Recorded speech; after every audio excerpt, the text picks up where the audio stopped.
Rīgas Stradiņu universitātē atklāta izstāde Stradiņu kods. Izstādes eksponātu klāstā ir dažādi ar Stradiņu dzimtu saistīti priekšmeti. Dzimtes ģenealoģija, fotomateriāli no pagājušā gadsimta līdz pat mūsdienām, dažādi priekšmeti no Stradiņu universitātes muzeja, sadarbības muzeja krājumiem un privātām kolekcijām. Kā piemēram Paula Stradiņu vaska figūra, kuru uz izstādes laiku aizdevis Mīnhauzena muzejs.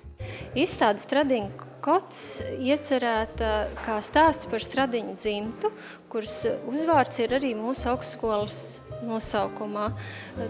Tātad ir ne tikai vienas personas vārds, bet Stradiņu dzimtes vārds. Un izstādē ir runāts par tām vērtībām un sasniegumiem arī, par ko mēs varam runāt saistībā ar Stradiņu dzimtu. Mēs rādām tos spilgtākos piemērus. Piemēram, ļoti daudz ārstu ir dzimtā.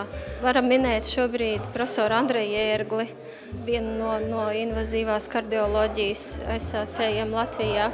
Tāpat arī viņu mammu, Asju Eglīti, kas ir fizioterapeite Stradiņu slimnīcā. Protams, arī viņa māsīts dr. Linda Sosāri, kas arī ir atzīta gastroenteroloģe.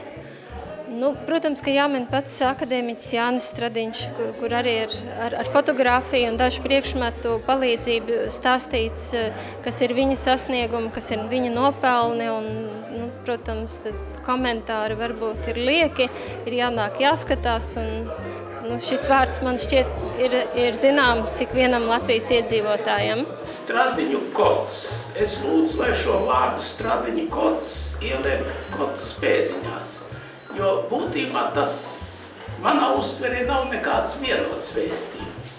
Ir ļoti daudz individualitātes, ir ļoti daudz zari, un cilvēki katrs ir sava personība, un katram ir savas īpašības un īpatnības. Tāpēc pateikt, kad ir varbūt no dzimtas kāds vienots vēstījums, to es domāju, ka īsti nevar pateikt.